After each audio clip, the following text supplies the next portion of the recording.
For the given surface, the Gauss law is stated as integral E dot dA equals to 0. From this we can conclude that. बच्चों अगर ध्यान से देखें तो Gauss law के बारे में छोटी सी बातें कर लेते हैं यहाँ पे फटाफट।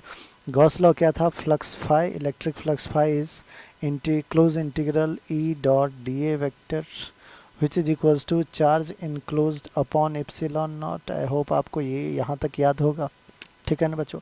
बहुत ही इंपॉर्टेंट है गॉस लॉ इनफैक्ट इलेक्ट्रोस्टैट में।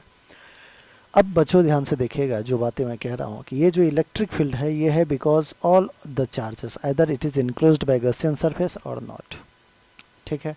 क्यू इनक्लोज्ड इज ओनली दो charge are consider which are inside the Gaussian surface.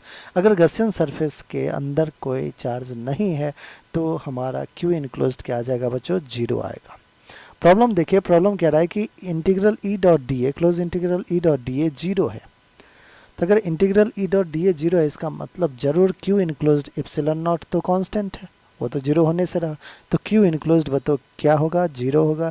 Q enclosed बोले तो फ्लक्स जो होगा फाई वो भी 0 होगा। यहाँ पे आपने देख रखा है कि ई डॉट डी ए 0 तो फ्लक्स फाई 0। पहला ऑप्शन देखिए बच्चों ध्यान से कि is necessary 0 on the surface, ऐसा जरूरी तो नहीं है। अगर चार्ज इनक्लोज्ड नहीं होगा तो भी तो 0 हो सकता है। इज परपेंडिकुलर, ये भी गलत बात है। The total flux through surface is 0।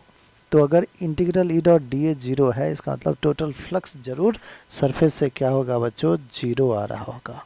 Alright, तो थर्ड हमारा बिल्कुल